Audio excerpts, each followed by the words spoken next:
Britain నూతన ప్రధానమంత్రిగా Teresa మే బాధ్యతలు స్వీకరించారు. డేవిడ్ కామెరాన్ రాజీనామాను ఆమోదించిన ఎలిజబెత్ రాణి థెరిసా మేకు బాధ్యతలు అప్పగించారు. అందరితో కలిసి మెరుగైన బ్రిటన్ను నిర్మిస్తామని ప్రకటించిన మే తన మంత్రివర్గంలోని కీలక పదవులను భర్తీ చేశారు. బ్రెగ్జిట్ తీర్పుతో ప్రధాని పదవికి రాజీనామా చేసిన డేవిడ్ కామెరాన్ తన అధికార నివాసం 10 డౌనింగ్ స్ట్రీట్ను వీడారు. రాజీనామా పత్రం ఆమోదం తర్వాత కుటుంబ సభ్యులతో కలిసి ఆయన అధికార నివాసాన్ని ఖాళీ చేశారు.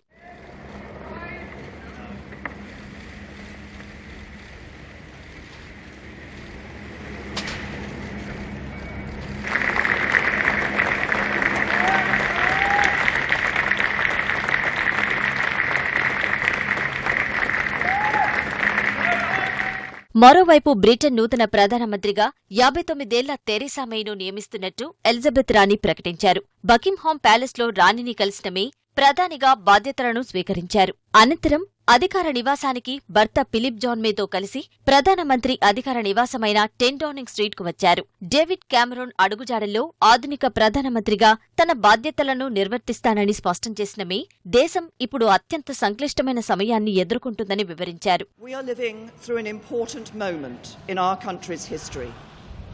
Following the referendum, we face a time of great national change. And I know, because we're Great Britain, that we will rise to the challenge. As we leave the European Union, we will forge a bold, new, positive role for ourselves in the world. And we will make Britain a country that works not for a privileged few, but for every one of us. That will be the mission of the government I lead. And together, we will build a better Britain.